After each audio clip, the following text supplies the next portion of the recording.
Welcome to another episode of the EVERBLACK podcast. On the show, we are joined by the atomic clock himself, legendary drummer Gene Hoglan, who will be heading down under with Dark Angel next month for their first ever Australian tour. Now, I've got to say that before this interview, I was pretty nervous. Actually, Gene Hoglan is one of my absolute heroes, and I didn't know what to expect, but he was just super cool and really open to chat about everything from Dark Angel to the new Testament album, Dethklok, and what's going on with that.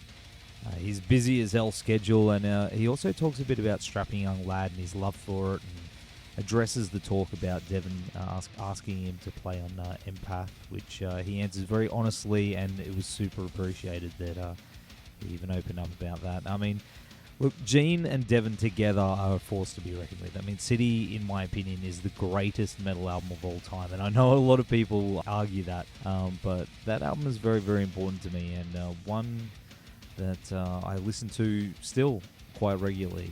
As he says in the interview, you never know what the future holds, and even if it's just Gene and Devin on one track together again one day, that would be killer. But who knows? Who knows? I mean, Devin's out there killing it with his latest album, EMPATH, and Gene's got a million bands that he's working with, so busy guys, but I did like that he mentioned that they're still friends, and that's what's important. So yeah, he also mentions that he'll be doing some drum clinics while he's down here too, but the dates are to be confirmed as I'm recording this. But in the meantime, get your tickets to Dark Angel's first ever Australian tour, which kicks off on Wednesday the 25th of September in Brisbane at the Zoo, then Thursday the 26th of September at the Manning in Sydney, Friday the 27th of September in Melbourne at Max Watts, and then wraps up in Adelaide on Saturday 28th of September at the Enigma.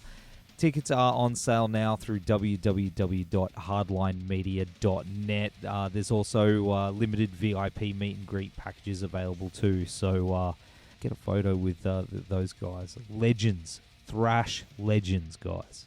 It's going to be incredible. All right, before we go into the interview, I do have to mention that this episode is brought to you by our good friends at Blacklight Art and Design, who are our go-to for all our screen printing needs. They've done all our shirts and hats for EVERBLACK Media. They've got such great turnaround, and we love their work. All right, so go check them out, www.blacklightad.com.au.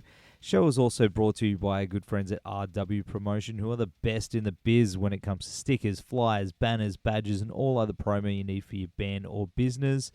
Go get yours at www.rwpromotion.com.au. Don't forget to subscribe to our YouTube and EVERBLACK podcast through iTunes, Spreaker, and wherever good podcasts are streamed. Hit the subscribe button. We do appreciate it. Even if you can leave us a quick review, it really helps us out, getting the word out about a little show here. And we've got heaps of awesome episodes in the works right now with, don't want to spoil it, but some really cool names. And yeah, we've been working hard behind the scenes here to bring them to you, so we can't wait to drop them in the next couple of weeks. Here is my chat with the Atomic Clock himself, Mr. Gene Hoglan. Get your tickets to the Dark Angel Australian Tour, and I will see you guys in the pit in Brisbane at the Zoo. It's going to be phenomenal. Enjoy. Horns high, people. Hello, this is Gene. Hey, Gene, how are you, mate? Hey there, how are you, Nev? I'm good, man. Well, of course, Dark Angel are coming down under for the first time in September, which is incredible news for us, man, as we'll get to hear some of those classic tracks live, like Time Does Not Heal, Death is Certain. Man, so many classics from those albums. I'm so pumped. How does it feel to be bringing that stuff to Australia finally? Well, we are so excited to be coming to Australia. Australia has always been an amazing place to play, and all the guys are super stoked to be heading down there. We're glad that Australia is now, a market that's tappable. Back when we were, doing our stuff back in the 80s and 90s, Australia wasn't quite the market that it is now. So the interest wasn't, so great. But, that's one place that we've always wanted to play, and we're so happy to be coming down there. And we're going to be bringing some Dark Angel metal to everybody. And the shows are always a great time, and we have a good time. And I know Australia likes to have a good time. So it's going to be a match made in heaven or hell, whichever way you want to look at it, every night, and it's going to be awesome. So we're really excited.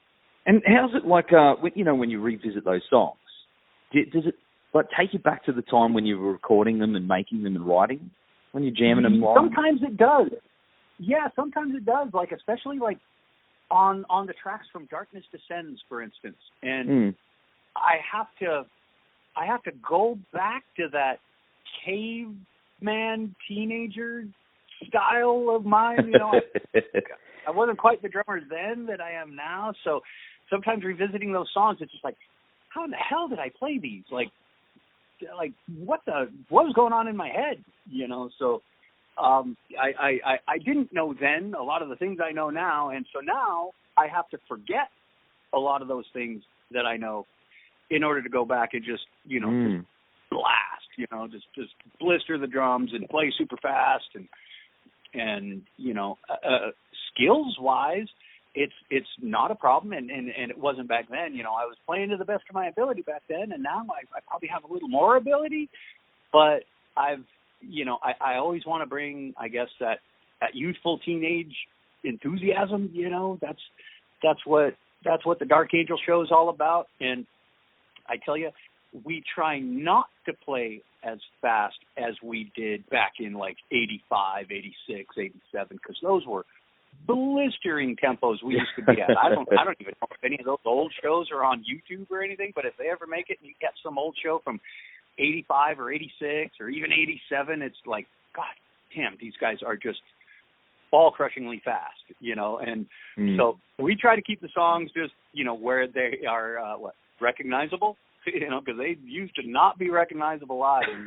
So now, now you'll know, hey, yeah, they are playing, Burning of Sodom or Darkness Descends or something, we recognize it. So that's pretty cool, but we try to bring a lot of energy every night. And, touring Australia is a definite challenge from the actual touring aspect of it. As you guys know, it's a lot of early morning flights, and then you get to the next city and you go straight to the venue and you do your sound checks and you try to grab a little rest before the show, and then after the show you head back to your hotel and you wake up. You got to get up at 6 a.m. sort of thing the next morning to get on the next plane flight. It's a challenge, but I'm sure everybody's going to be running on so much adrenaline. Everybody's going to be psyched and bright-eyed and bushy-tailed always. So there you go. You guys seem to be really enjoying jamming with each other still after all these years. Still, totally. I can see it in live footage I've seen. That's cool. Well, we do. We have a good time, and our, like I've mentioned in some of these interviews I've been doing, our rehearsals. Yeah, we play the set. We get through the songs, but all we do at rehearsals is we just try to crack each other up all the time, and we're hacking on each other. We definitely got the band camaraderie, and we never lost that, even though Dark Angel went by the wayside for however many years that we did. We never dissolved due to animosity or bad blood or anything. We were always friends, just when it was time to kind of pack it in, we just moved forward individually kind of thing. But anytime I'd come through town with any of my other bands, Strapping or Dethklok or Testament, Fear Factory, whatever, the guys would come out and, have a good time and stuff. So we've always been pals, and now we get to be the band again and have a good time together. So we have a real good time with this, and that's the most important thing. If it's not fun, there's no point in doing it. So it is a lot of fun. So there's our point in doing it. Is there a new album you guys working on? We are working on new material. Absolutely. Awesome. Jim Durkin and myself, we get together when we can. We both have some pretty hardy schedules. So when I find myself back in town here, I live in San Diego, and Jim lives about 2.5 hours away from me up in the LA area. And, so when I can make it up there, Jim and I get together. That's kind of the best way that we have found in writing together. Like, it's just back like the old days where Jim's got a guitar, I've got a guitar, throw some riffs around. We're really good at bouncing ideas right off each other. I come up with a riff, Jim comes up with some cool augmentation of it, and I try to do the same with his riffs, and we have a pretty good and actually speedy working relationship in that regard. So, we've tried all the other ways, like, hey, here's some, let's try some Skype writing together.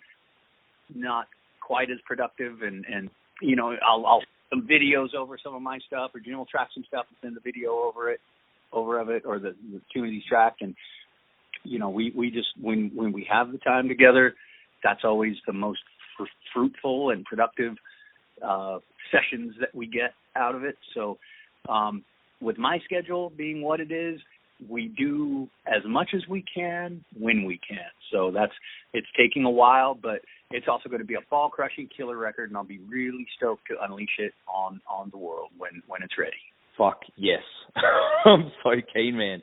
And in regards to you as a drummer, though, like, you seem like you're really organic, like you're a drummer, where a lot of drummers these days, when they're writing stuff, they'll program, they'll sit in front of the computer and nut it out. Do you do that, or you prefer to sit on the kit? And I do prefer to write with a drum machine or a drum program, because then you have all this stuff at your disposal right then and there. You can track things directly to your interface on your computer. I like that. I just don't have that capability. I don't have the home studio set up like a lot of guys do. So even back in the day, Dark Angel, our demos for each record, like starting in around 1988 or so, our demos were drum machines. I picked up one of those Alesis HR16 big album-looking size drum machine, and it was real beneficial for us. I got really good at programming that. And for instance, I know that Roadrunner re-released Death's Symbolic record a few years ago, like bonus tracks and stuff like that. And I know there's some of that exact same drum machine. I took it over to Death as well, and there's some of the drum machine bonus tracks on there. You could hear how good Gene was with the drum machine. So I like the drum machine. I like all the new, like the Superior Easy Drummers, Superior 2.0 and all that. It's just I wish I was better equipped to take advantage of all that technology. So these days, Jim and we purchased a little electronic drum kit. So Jim and I will sit across the space from each other. We'll whip out some riffs, and then it's like, okay, let me throw some beats down, and we'll toss the riffs on top of that. That's pretty quick and manageable for us. The only thing that's challenging is the schedule in order to be able to get to that point, get to where Jim and I are in the same room together. But like I say, we do what we can, and when we get together, we try to make it as productive as possible. So it's coming slow, but we're stoked. You are probably the busiest drummer in metal, or the industry, I'd say. You are hectic, man. It's like you always seem to be on the road or recording and stuff like that. Like, how do you find time to do all this, man? Especially, and you just worked on the Godzilla soundtrack too. To throw that in on top of that, how do you schedule everything out? Well, it's always helpful to know what the main projects are doing, and like on the calendar sort of thing. So you have, like, say for instance, you take Testament. Their stuff, it usually goes on the group calendar. They put their blocks on, like, say 2020. Like, hey guys, you need to block out from this month to that month, and then we're gonna have a 3-week break, and then we'll be blocking out from this month to that month, then another break after that. So it's in those breaks. If I know what's happening well enough ahead of time, you can make it all work. You don't get a lot of free time, because a lot of times you fly in from finishing a tour, and then you got to jump right over to some other city to do a session somewhere, or do something else for somebody. This is all I do. I set my life up very early to be a working musician. So I'm stoked. I am definitely the poster child for living one's dream. You know, I was 11, you know, from the age 11 through 13, that's when I really started solidifying the fact that this is what I want to do with my life. I don't want to be a policeman or a fireman or, you know, even a baseball player, which I had the possibility in my future for. I was like, nope, this is what I want to do. I want to play, you know, drums for a metal band and tour the world and see the world and pay the bills and just do my thing. And that's what I've been able to do forever. So I'm pretty fortunate. And, you know, I take advantage of any downtime, though. You know, I'll put myself right on that couch if I can. I'm the laziest person in the world. Believe it or not. But, you know, when it's a passion, it doesn't seem so bad, you know. It's the passion. So I'm pretty fortunate. I try to keep my outlook real positive, and I don't turn into that grizzled old bitter veteran. You know, I try not to do that. Everything's exciting. Every day is exciting. Every tour is exciting. So, you know, it's all a real fun experience, and I'm very fortunate that I get to experience what I do. And there's another Testament on the way too, right? Did I read that right? Yeah. I've tracked my drums for that, and I know they're still there. If it's not done tracking yet, I'm sure the rest of the guys have finished the tracks because they were. I think they got really, really close.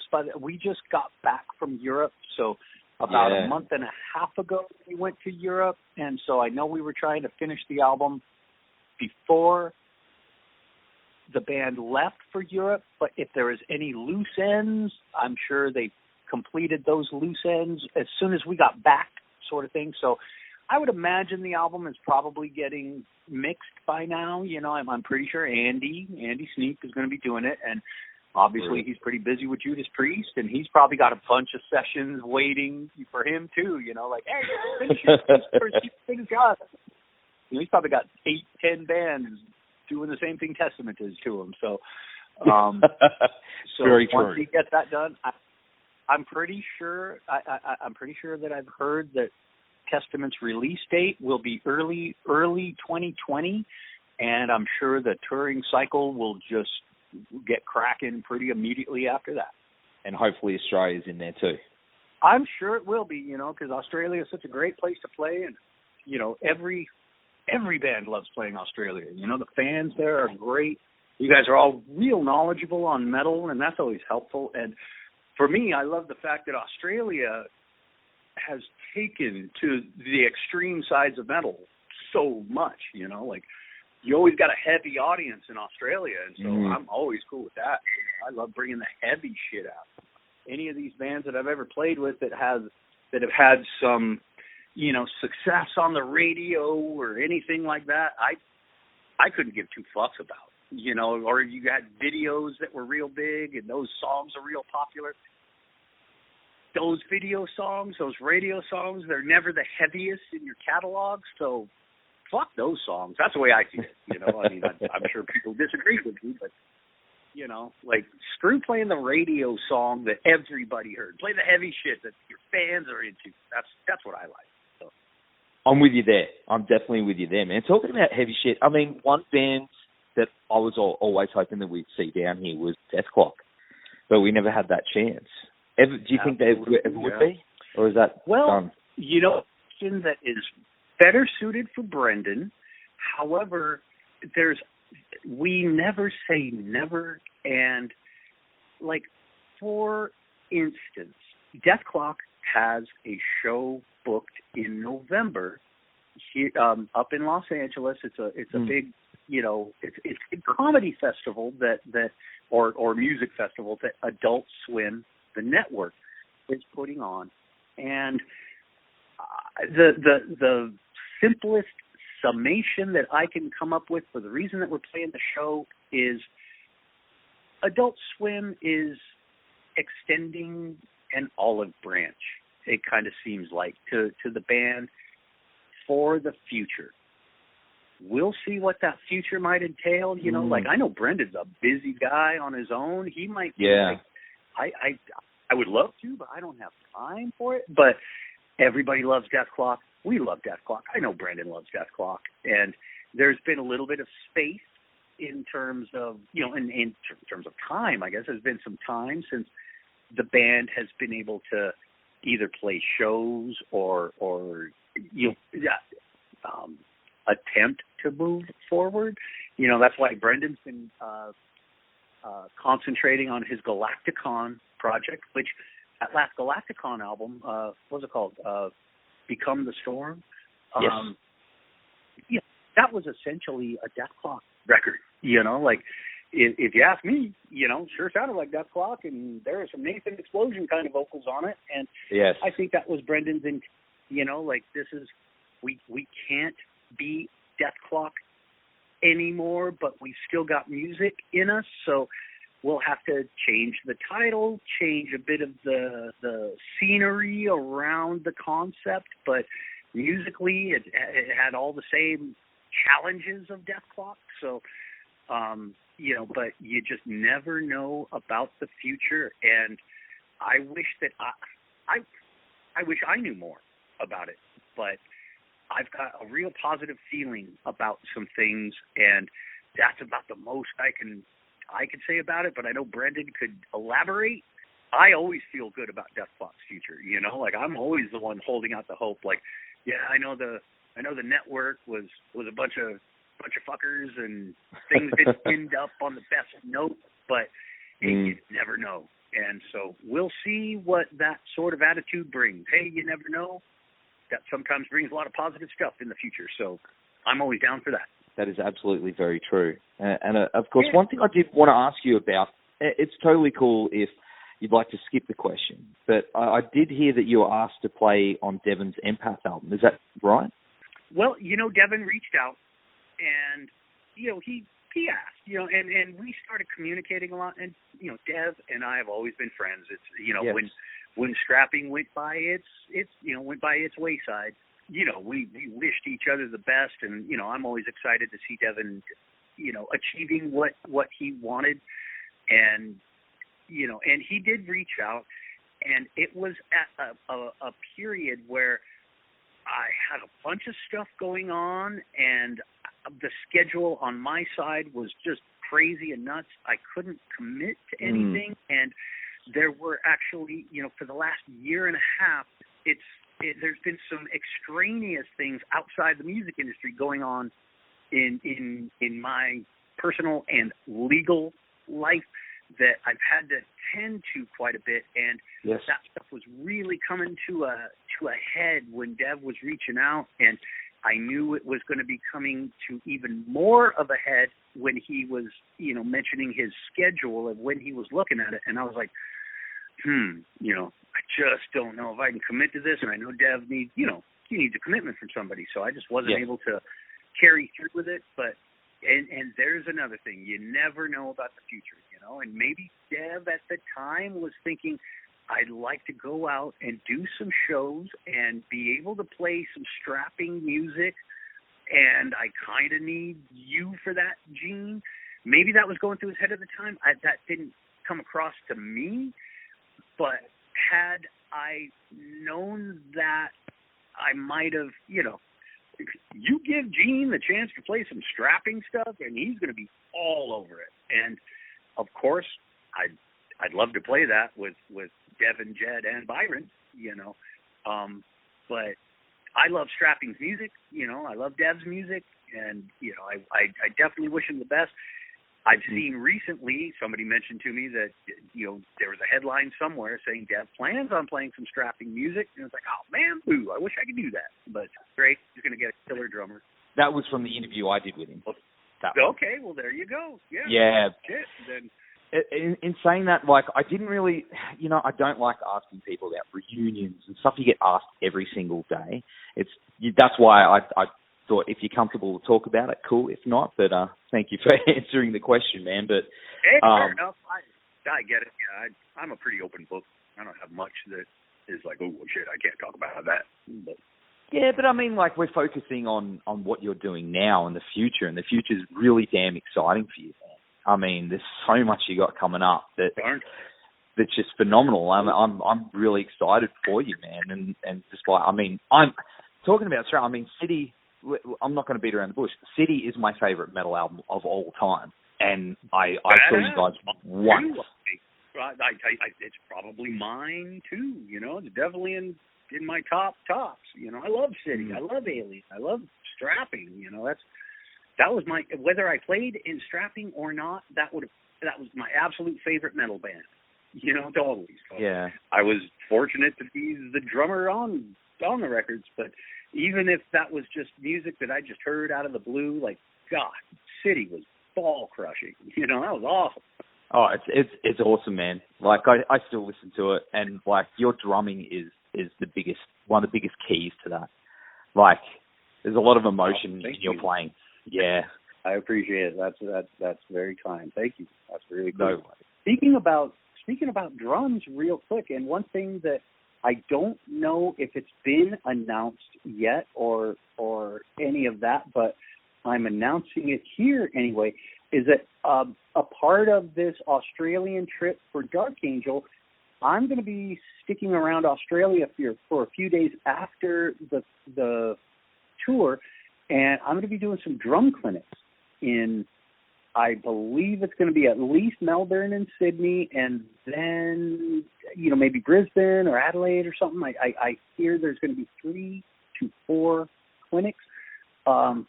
So I'd like to mention that in this, that, you know, hey, I'm going to be doing some clinics as well. So it's going to be an Australian onslaught of Gene for the Dark Angel trip, and then right directly afterwards coming back to some of these towns to do some clinics. So that'll be pretty good.